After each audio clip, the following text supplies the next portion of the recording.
Hello guys, আসসালামু আলাইকুম। সবাই কেমন আছেন? আশা করি অনেক ভালো আছেন। তো আমরা যাচ্ছি আমার এক আত্মীয়র বাসায় দাওয়াত খেতে। তো কিভাবে যাচ্ছি তা আপনাদের মাঝে শেয়ার করছি।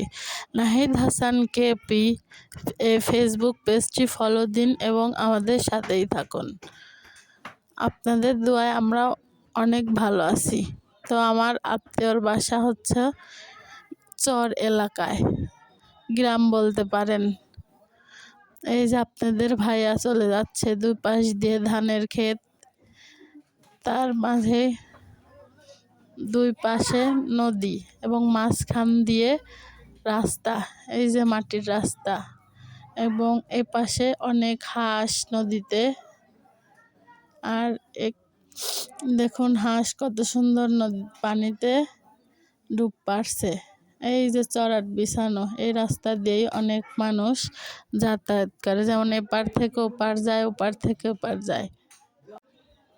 এই যে রনি বাবুরা আমাদের আগেই চলে এসছে, যে আবারও আমাদের রেখে আবার আগে চলে যাচ্ছে। ওরা দুইজন হুন্ডাতে গিয়েছে, আমরা হেঁটে যাচ্ছি। এই যে রনি বাবুর বাবাকে বলেছিলাম একটু মডেলিং করে হাঁটতে, কিন্তু উনি যা হেঁটেছেন তা আপনারাই বলুন।